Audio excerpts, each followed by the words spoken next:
With the Taliban returning to power in Afghanistan, the biggest concern of the contentious global citizens is undoubtedly about how they will treat the Afghan women.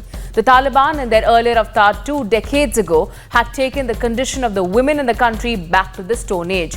This time around, they are being non-committal about what the future entails. But the Afghan women are justifiably not ready to wait and watch. They have taken to the streets in various parts of the war-torn country, and in doing so, they have also brought out the true repressive nature of the Taliban, with shocking atrocities and horror stories coming to light.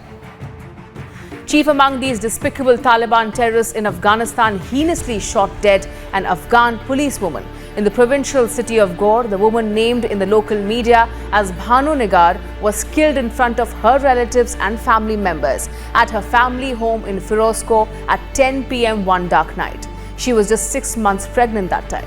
The Taliban's so-called spokesperson, who has been attempting to put forth a reformed front to the Western media, first tried to shift the blame from the Taliban and then tried to put forth the Taliban's amnesty for those who worked under the previous administration, thereby concluding that the murder was due to personal enmity.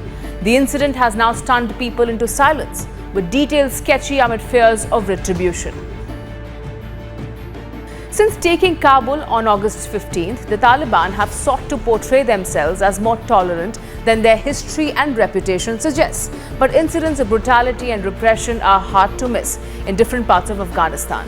Meanwhile, human rights activists and others have been documenting atrocities, killings and assaults in various parts of the countries by the Taliban. Yet the Taliban, on the face of it, claims their message is no grudges and no revenge, contrary to what is happening on the ground. Yet the biggest story coming out of Afghanistan is the resistance shown by the Afghan women, while the Western media is trying to portray them as damsels in distress, incapable of defending themselves. How wrong they were. Afghan women did not shut themselves in their houses. Rather, women turned up with placards. They chanted slogans demanding rights and freedoms. Remember, this is happening in Taliban-held Kabul. These scenes are absolutely unimaginable 20 years ago under the previous Taliban regime. And it doesn't mean that the Taliban have changed. It means that the Afghan women have changed.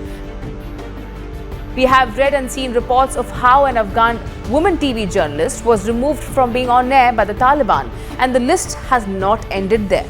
There was another female journalist who was asked to stop working and stay at home for a few days. This isn't what the Taliban promised. But then again, are we surprised? Western countries may be naive enough to think that the Taliban have turned soft, but we are not, and nor are the Afghan women. Meet Meena Asadi. She's an Afghan karate champion who at the age of 12 was forced to flee the country. Meena Asadi knows firsthand the horrors of the Taliban. She says there is nothing left for the women athletes in the country. And as far as the Taliban's promises are concerned, she does not trust them even one bit. What are the options now for the women like Meena?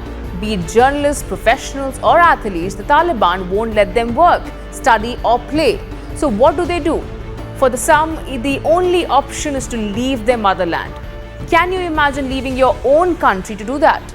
To sing, to play, to watch movies, or just represent your country in the sport you play. There are several such stories of Afghan women fleeing their own country as soon as the Taliban took over Kabul, fighting for their own and their families' lives. Remember, not too long ago, an all-women robotics team left Afghanistan. They now plan to continue learning in Qatar. This is the same team that visited the USA in 2017, and back then, the USA saw it as a great achievement.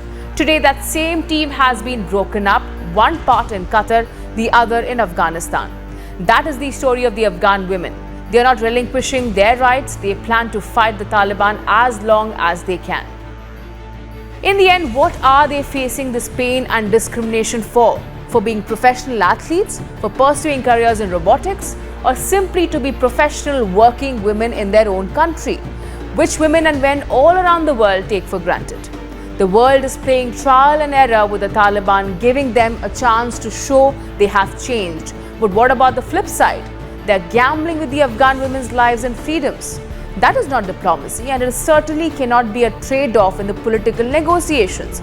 In the end, Afghan women have been given two choices. stay and risk your lives like how police movement that is Nigar did, or leave the country.